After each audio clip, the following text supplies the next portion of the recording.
Hello everyone, hope you guys are all doing well. This is a complete settings guide for Battlefield 5. So grab your controller and join in as I go through each option one by one. I will briefly describe what each option does and try to explain the reasons for my choices. All of this is based on personal preference, so do not think there is one universal setting that works for everyone. So try it out for yourself and see what works for you. So let's start off with controls. Invert vertical look is turned off, and that means if I push my analog stick up, the character looks up.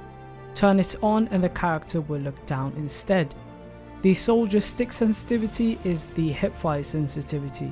I've got mine at 100, which I transferred directly from Battlefield 1. 100% allows me to react faster and look in certain directions much quicker than a lower sensitivity would allow me to.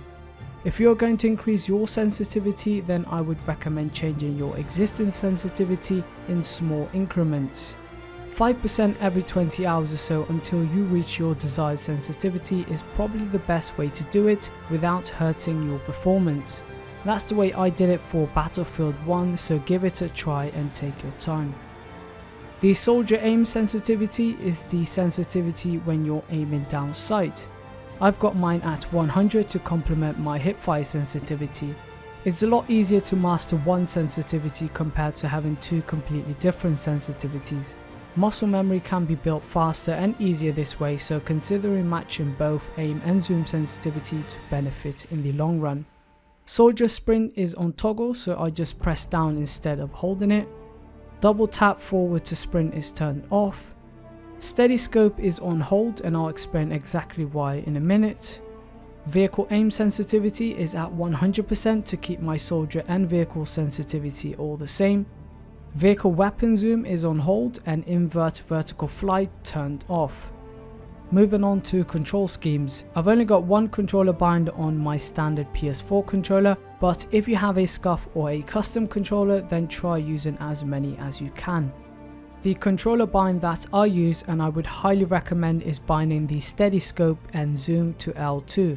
This means that when you zoom in with a sniper rifle, the scope will automatically steady rather than having to press down L3 after zooming in.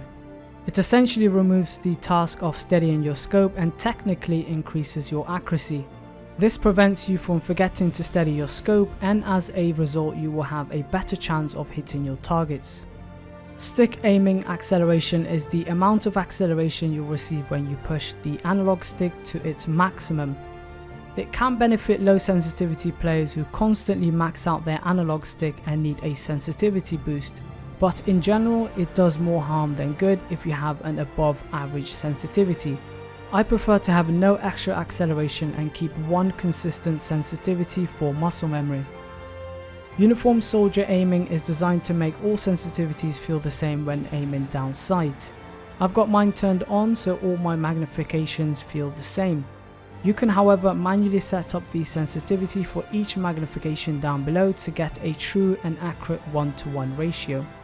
The coefficient allows you to increase the sensitivity when you are zoomed in. If you aren't happy with the sensitivity of your magnifications, then you can fine tune it here. I've got mine at default 133% because I use default FOV when ADSing and just carried it over from Battlefield 1. However, depending on the aspect ratio of your monitor and your ADS FOV, it may differ.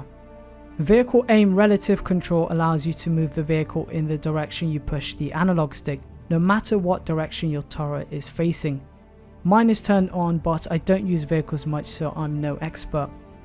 Decouple aiming from turning basically prevents your crosshairs from being affected by the turning movements of the vehicle.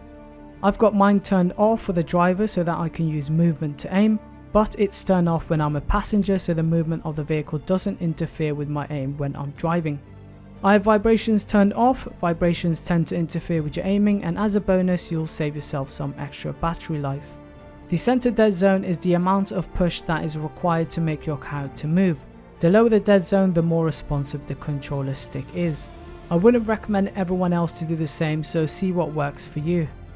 Axle dead zone is at 15% and the max input threshold is at 50%. Basically, the higher the threshold, the more you need to push the stick to the left or right to reach the maximum. It kind of mimics sensitivity for the left stick and allows me to make sudden reactive movements faster than usual. For my right analog stick, I've got the center dead zone at 15%. The axial dead zone is at 15% and the max input threshold at 100%. The right analog stick is mainly for aiming, so you don't want it to be too sensitive. Both my controller triggers have the minimum dead zone and threshold. The lower they are, the more responsive they become and the less force is needed to pull the trigger. It essentially reduces your reaction time and helps you tap fire really quickly. Onto gameplay settings, I'm just going to cover the most important ones here and the rest are just personal preference. I've got the log turned on to show nearby activity so I can notice when enemies are nearby. Also change the color of the hit indicators to something more memorable so you can get a better idea of when a player is hurt or not, so you know when you can push or stay back. Soldier auto leaning and peek over are both on. Parachute auto deploy, I prefer to deploy my own parachute when I'm at a lower altitude, so I've got mine turned off. This option allows me to spot objectives to set a squad order, so leave that on. Plane chase camera roll will make the camera roll along with the plane. Mine is turned on, but that's just personal preference.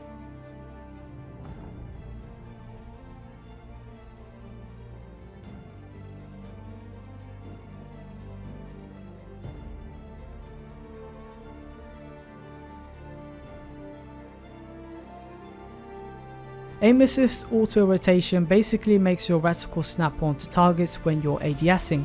I've got mine off, but if you're new to first person shooters then you'll probably want to keep this on. The only downside is that it snaps onto the waist, so you're less likely to get headshots. Aim assist slowdown works by slowing down your sensitivity and aim when your reticle is already on target. I've got mine turned on, and the only downside to that is when aiming at multiple targets that are all bunched up together, the slowdown becomes too strong, which makes it difficult to single out individual targets. And I just leave the rest as default. There isn't much to show on audio. All you need to know is that if you have a stereo headset, using 3D headphones will give you directional sound. Brightness is at default. Field of view allows you to change the horizontal and vertical values of your view in order to get a larger or smaller view from first person. A higher FOV increases your peripheral view, but at the cost of smaller targets and faster sensitivity. Horizontal 90 is a very common FOV, but I've got mine at 86. I find that this is the sweet spot on console graphics, and increasing it further will just decrease the visibility. Third person FOV for my vehicle is horizontal 100 to get a greater view of my surroundings. ADS FOV allows you to keep the same hipfire FOV when you're aiming down sight. Keep it off and the ADS FOV will turn default horizontal 70, and if you don't have uniform soldier aiming turned on, then your sensitivity will feel very different. I've got mine turned off so targets look bigger when ADSing, and the uniform soldier aiming does a good enough job to make my sensitivity feel the same all around. Motion blur is turned off. The ADS depth of field effect blurs your weapon around your scope. It's quite off-putting, so I turn mine off.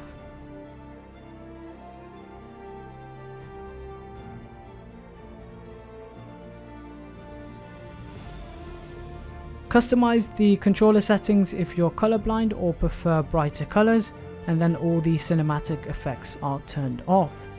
So those are my settings for Battlefield 5. I hope I've been informative enough, and write any questions down below. Leave a rating on the video and I'll see you next time. Take care.